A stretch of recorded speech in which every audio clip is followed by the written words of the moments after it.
So hi, I'm Sandy Lembry from United Community Church Stewardship Committee, and I'm here to interview Peg Hertzberg. This is the first of a series of short videos that we'll be doing with many church members, and it really, it's since stewardships and everything that we do. So, Peg, thank you for doing this. How are you feeling? Well, I'm feeling pretty good, Sandy. Thank you for including me in this. We'll see how it goes. Yeah, exactly. Tell me about yourself. What do you do at work? What do you do at home? Well, prior to COVID, I did have a little part-time job. I'd been retired from teaching. I retired in 2010, and then I came upon this little part-time job, which I absolutely loved. But with COVID, it kind of put the kibosh on that. So I'm just at home now and trying to stay busy. And so I took on the task of renovating my kitchen, and that took a while. And then we had holidays, and I'm just trying to keep my head above water and staying busy with reading and puzzles. I must have missed. What was your part-time job? Oh, I worked for an audiologist here in town. Okay. And I loved being, I answered the phones and did appointments, and I loved interacting with the patients. That was something I really liked. That sounds like the perfect job if you like interacting with people. Yeah. You obviously enjoy that. What else do you enjoy? Well, I enjoy when I have the opportunity to see my family, my children. One lives in Lebanon and one lives in Colchester. And my grandchildren are the loves of my life. And two of them are in college, but one is kind of grandma's go-to person. We spent a lot of time together. We did driving, and I did a lot of work with her, and she has her license. And so now she comes and visits. And so that's important to me. And of course, Zooming at church. It takes some time. My kids are 23, 21, and 16. I'm not ready to be a grandparent yet, but I'm getting there. Well, I have two 19s and a 17 for grandchildren. So. Gotcha. That sounds nice, though. What are your challenges with all this? You talked a little about COVID, but. Yeah, with COVID, the challenges are staying connected. When you live alone, it's really, really important to stay connected. And I think that NCC has done a wonderful job under Pastor Stephanie and Jen Datum and the rest of you in helping us stay connected. And that's really important to me. I see my family, my kids, but not very often. They're both busy working from home. And so being connected with my church and my family and you can't really see your friends face to face for the past year, but now it's starting to open up, and that's important.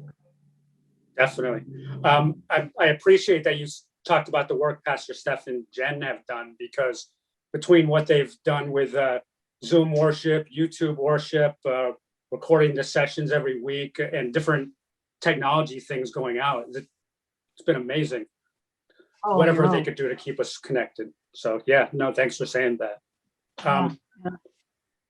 I guess this jumps to the next question. How has your faith or our church really helped you in all this as a pledging member of our church? Well, that's kind of two parts. I think of it as how my faith and my church has helped me, and then the second part would be being a pledging member. So the faith of our church, I don't think I could have come through this year without that connection. And I know that I could not have come through my life without a connection with my church. In my church, I raised my kids in the church. They were confirmed. One was married there. One of the grandchildren was baptized there. I buried my husband from there. And the support and love that's been shown to me is just invaluable to me. I don't know how I would have done it without that kind of support. As far as being a pledging member, my pledge comes right from the top of my income. And I found many years ago that I could increase considerably. And as long as it comes from the top, I don't miss it. I know that it's going somewhere where good is being done for a lot of people. And when you feel like you belong to something, you want to support that something. And so to me, it's very important to pledge to my church. I wish I could pledge the full 10%, but I'm getting closer each month, each year rather. It just feels wonderful hearing you talk about that, and saying what the church has done for you and why you pledge. No, thank you for saying that.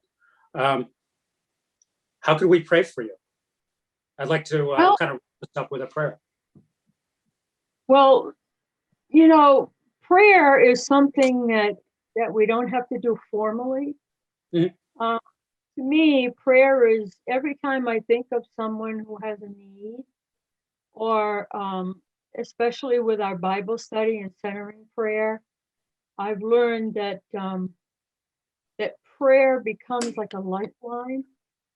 Okay.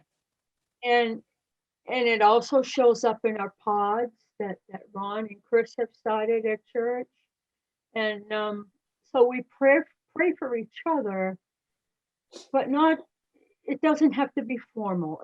It's just every time, I guess I told God that every time I think of somebody, that needs a little word of prayer, could you consider that a prayer?